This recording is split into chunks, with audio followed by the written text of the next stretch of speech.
like to thank everyone for coming tonight to join us for CSL Jacksonville 2.0 tonight. Elizabeth has prepared an amazing talk for us, a nice and small group, so it'll be awesome.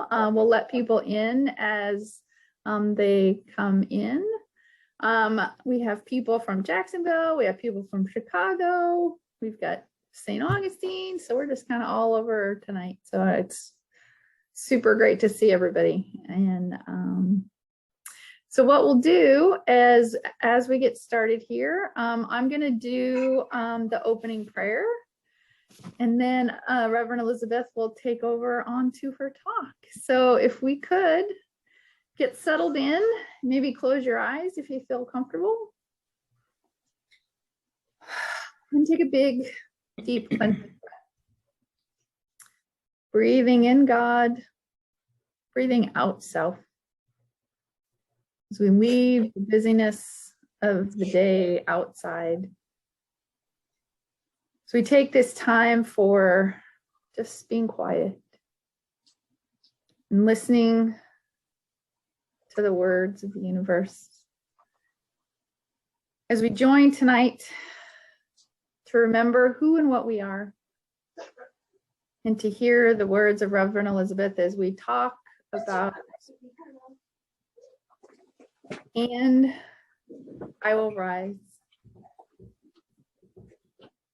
The words of powerful speakers and thoughts put together tonight. We remember why we're here, and to listen to what life has to bring us. I am so very grateful to be here tonight and to share these moments in this time with each and every one of you. I return these words back into the river of consciousness into which they came, and together we say, and so it is. And so it is. It is. It's called Pain is the Portal to Power. In New Thought, we tend to avoid pain and suffering via spiritual bypass or other forms of denial. We see it as other or bad, rather than an evolutionary opportunity to clear openings for the greater expression of spirit. Bypass is a temporary and ultimately unsatisfying fix that robs us of the deep lessons, wisdom, and power the challenging life experiences can offer us. Instead of running from pain when it comes to visit, what if? What if we leaned into a process of listening closely to hear what pain has to teach us? What if we reframed pain as an expression of spirit? A holy portal that leads us to the center of our own unique power and purpose. What if? That has seemed to have been the theme for the last couple of weeks. What if? What if? What if? This month we're talking about reaching higher. The theme is reaching higher. Last month we talked about taking that divine pause, the pause for divine guidance. And this month we're really talking about doing, really taking it up a notch. We rest in it, and then we find a way to go into the things that are really challenging us. Go into them, as Sherry was saying, instead of just saying, oh, it's all good, blah, blah, blah. We just dive right in. So we begin this month at moving towards that greater understanding of ourselves. Like we say rising, but we're diving in as well. The greater understanding of ourselves and our place in the universe, in our families, and in ourselves, like pushing past the comfort zone of being fine. It's okay. Using the understanding in these new and creative ways that lift us out of the limitations of our past, and we rise. And today's talk is Still We Rise, which just means that again and again, what is the old saying? It's not how many times you fall down, it's how many times you get up. So, it's like we just rise and rise again.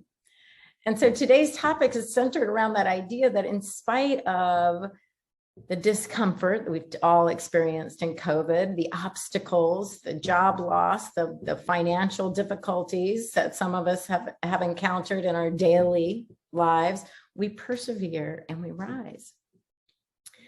But perhaps, as Sherry mentioned last week, that what is in the way is the way. And that we rise, not really, as I said, it's not in spite of our challenges and discomforts, but because of them. We rise because of the challenges and discomforts. Like they challenge us to become more, to know more, to see more, to have a better perspective of what is really important to us as individuals, and maybe in our life and in our families. I mean, what if there is that within us that continues to call us forward and upward and inward in our journey of awakening for that greater understanding of ourselves and the situations, the events, the uncomfortableness, the loss, the grief, whatever's happening, the circumstances bring us just what we need again and again to rise. And when we speak about rising, what is it that comes to your mind? Why would we do this? And rising, of course, is just a metaphor, but when I think about it, it's perspective, right? When you rise, you can see so much more. If you're standing on the ground, you see stuff and it's like right in your face, it's right there. It's all, but you rise up, whether you just go to the second story window, get in the airplane, you do whatever you do, you can rise. And you see so much things you've never seen before. And so we're kind of talking about that. Most of us have been searching for a long time.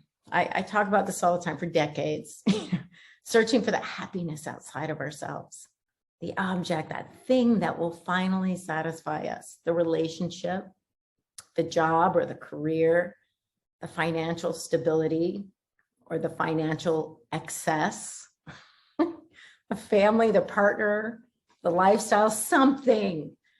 And at some point we come to realize that there's nothing out there that's going to fill that hole. We can get all of those things and that sense will not be satisfied. And so gratefully, we look for something else. Actually, we look somewhere else for that. Most of us are guided one way or another to turn within.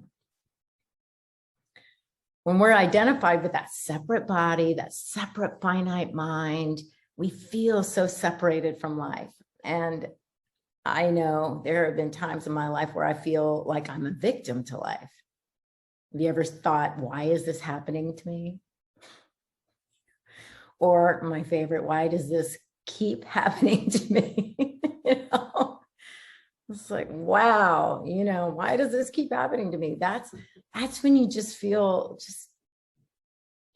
life is happening to me and I'm a victim to it. I hope I'm lucky, right?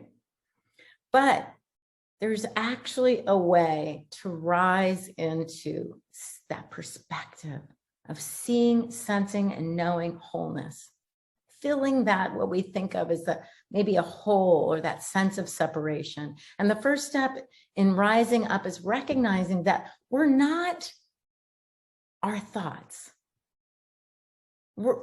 We get so caught up thinking, I am the thought. I am this, I am that. I think like this, I do that. I believe in this, I believe in that. But we're not the thoughts. We're aware of our thoughts. And we're not our feelings. We become aware of our feelings as they rise up, and we're not our bodies. We can look in the mirror and go, I am not in the body I was when I was 2, clearly. Everything in there has been replaced many times over. We're not the bodies and the bodies that we were when we were 15 or 50 for some of us.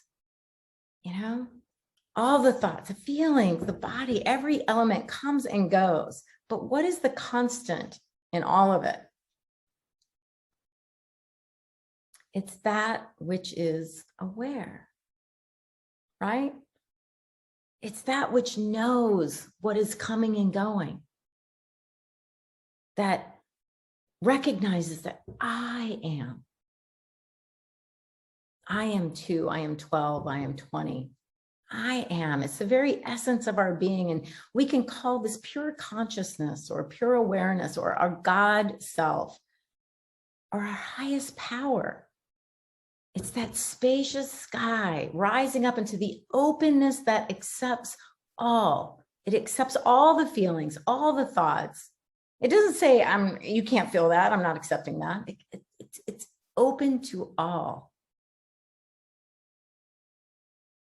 They flow in, the thoughts of feelings, sensations, circumstances, events, like clouds. You know, some are puffy, some are stormy, but they flow in and they never affect the true essence of the sky. Isn't that right? The sky doesn't change. They flow in, they flow out, never leaving a trace in most instances, not for long anyway. And the same is for us, everything that happens in our lives, everything that has happened never affects that absolute truth of our being. So why is this important to recognize that we are in our thoughts, but we're aware of them? Because it gives us the space to choose and to change. When we rise up and we can see the thoughts coming and going, and we know that that is not who I am, because if it was, as every thought left, a little part of me would leave with it. But nope, here I am, whole, perfect, and complete. But these things are coming and going. When we're not reacting to all of the events and circumstances in our life, and when we're not a victim to everything that is happening around us, but we watch with this loving vision and perspective, we choose. And we can change. And when we watch our thoughts flow in and our emotions come up and we're aware, we can decide if this thought or this emotion or this line of reasoning is healthy for us now. Does it serve who I am now? I mean, it might have been how we've always thought about something or someone. You know, that's how it's always been. That's how it always is in our family. That's how it's always been at my work. But as we rise into our awareness, we don't have to live by that anymore because we can see it. It's like, wow, that's interesting. Look at that. You know, we get to take it apart, stare at it for a while. We don't have to live by choices or reactions. We notice them, and now we have that power to choose. And Sherry spoke last week and a few minutes ago about that powerful question, what if? When we're resting in that spacious, conscious awareness, we can ask, well, what if I didn't react in anger? Yeah. What if I chose to let the feeling of fear go and just deal with this situation without fear? What if I could choose to let my thoughts of lack or scarcity go? And what if instead I could replace them with thoughts and feelings inspired by my true nature, this open, spacious awareness?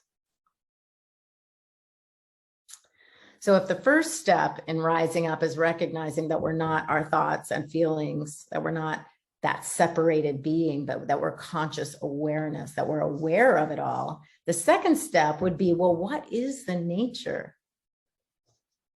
of the I that is aware?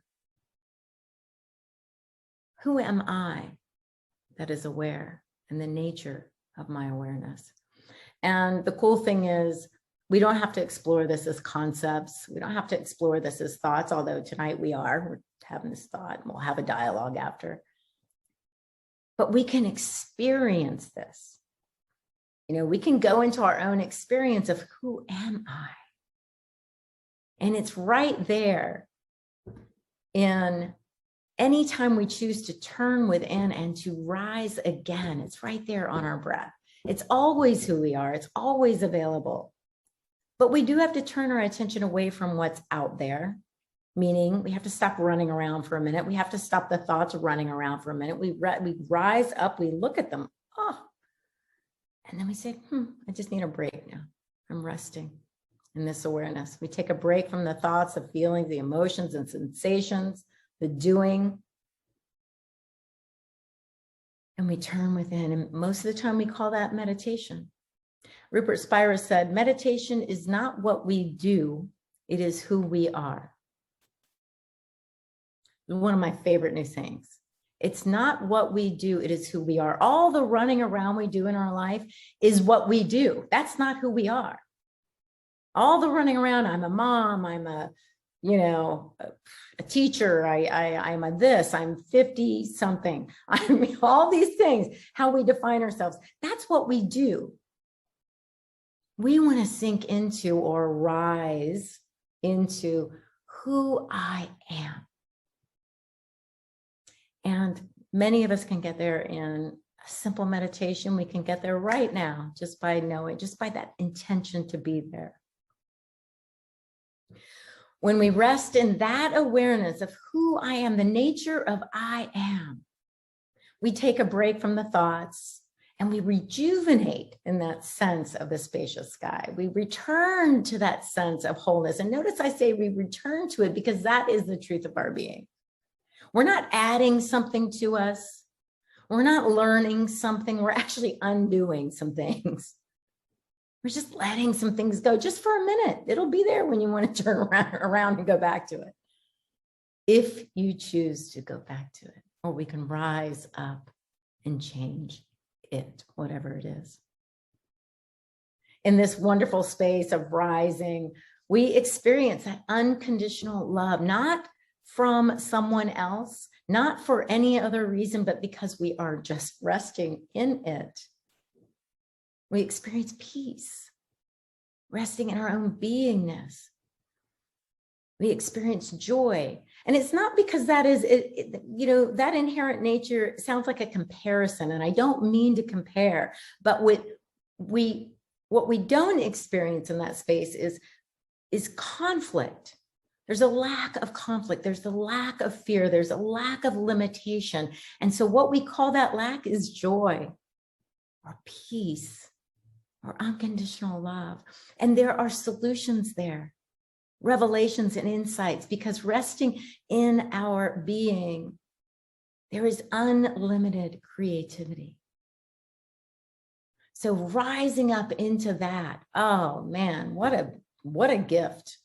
Just returning to our nature, discovering the nature of our being. And it only takes a moment.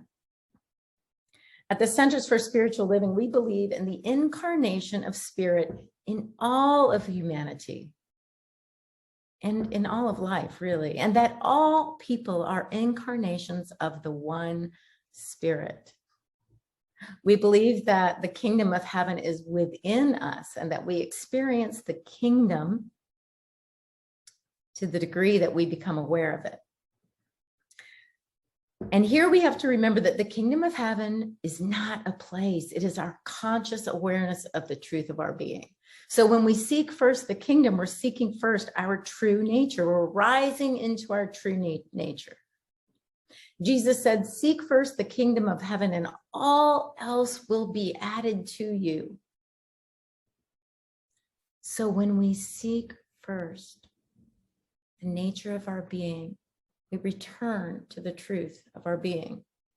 We're able to witness the thoughts, the feelings, the emotions, sensations, the habitual choices of our past, the memories. We become that loving witness. We transform and transcend the limitations. That's what he means by all else is added to you. Solutions, creativity, unconditional love, joy. That sense of separation is healed. We're whole. We can go back to any of those situations and it is already changed. And now we just embody that change. We rested in our being. We've experienced that expansiveness of consciousness. We bring that back to any situation. It is changed. And we embody the change. I said it twice because it's kind of important. So we rest in the truth of our being. We feel perfect, whole, and complete. We change and we grow. Rupert Spira said, the presence of awareness always shines with the same brightness behind and in the midst of all experience. All experience is saturated with its presence, and all that is necessary is to turn around or turn within or rise.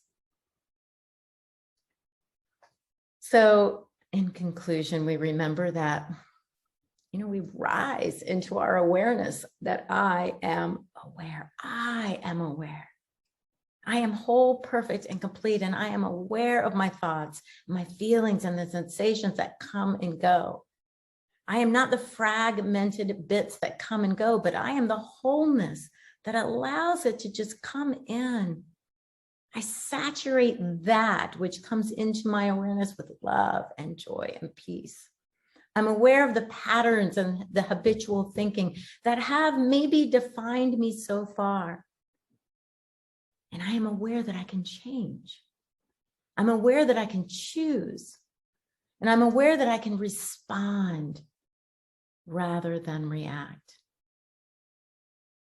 And as we continue to explore the nature of our being, as we continue to understand and feel that sense of completion and wholeness, unity and love, that there's nothing that can fulfill us from outside, we bring that love and peace and fulfillment to all that is outside of us, every relationship, every situation.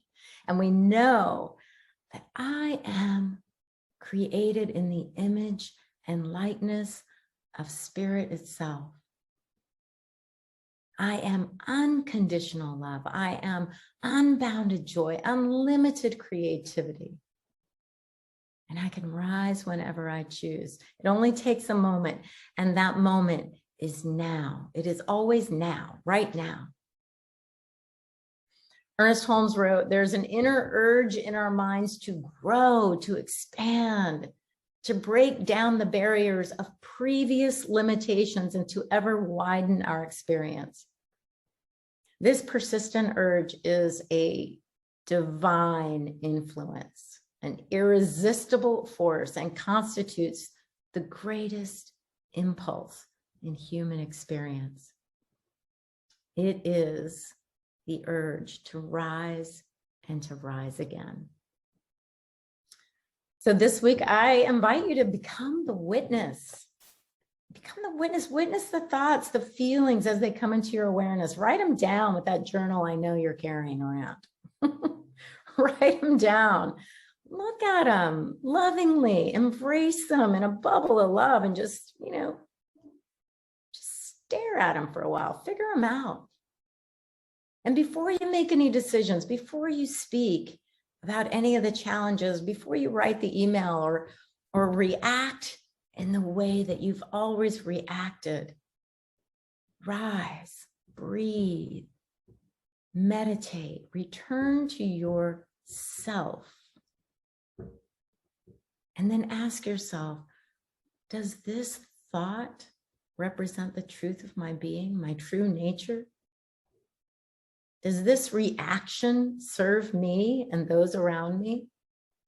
Or can I respond from my true nature? We'll affirm this week, the power of God rises in me and I am free. Free from reaction, free from fear, free from thoughts of lack or limitation. And I rest in my true nature.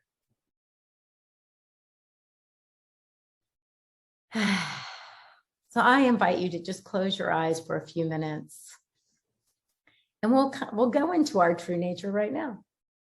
A little mini meditation. If it's comfortable right where you are, just take some deep breaths, close your eyes.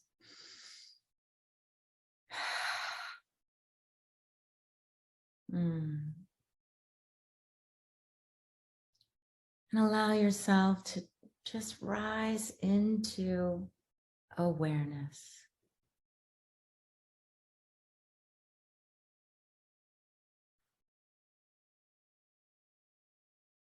Are you aware?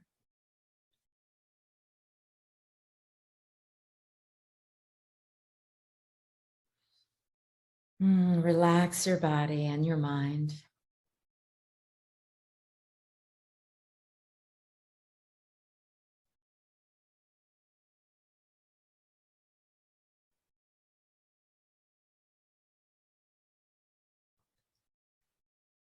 And I invite you to think of a challenge that you are experiencing right now in your life, big or small.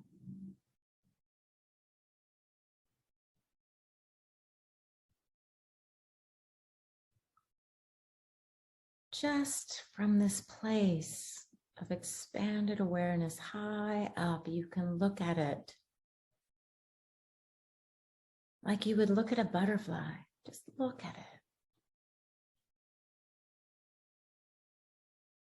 Maybe surround it with love if you can. Just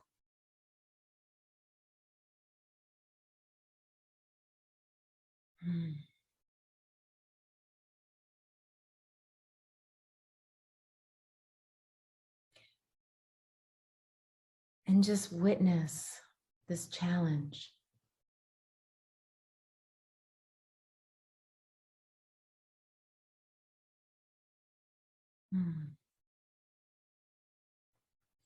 And without answering this right away,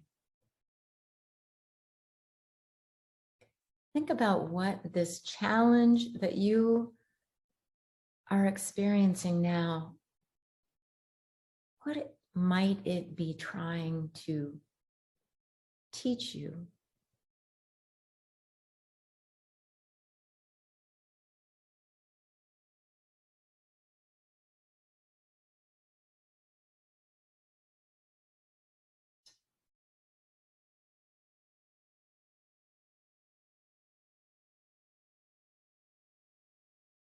We don't need any answers right now, just witnessing thoughts that come and letting them go and embracing whatever comes up.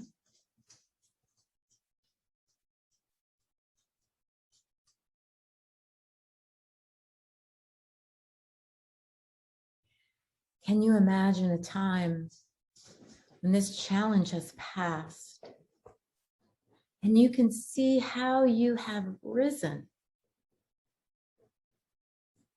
to meet this challenge?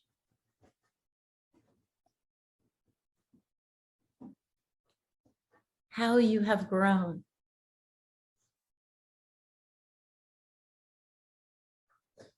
How you have changed, maybe some ideas, some thoughts, some judgments.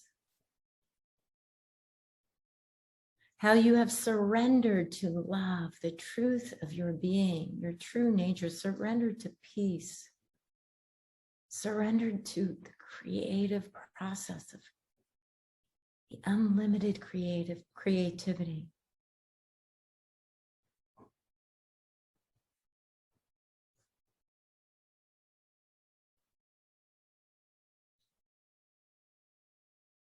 Can you imagine how this situation might move you even more towards wholeness and happiness?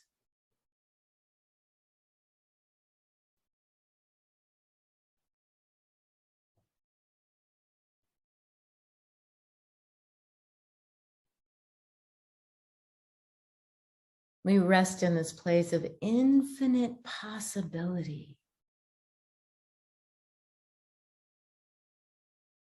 From this perspective, we can sense and feel wholeness and bring that in so many creative ways into the challenge we're facing.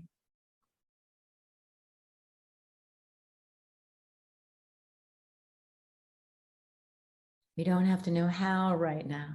We can trust answers flow with our intention to allow it.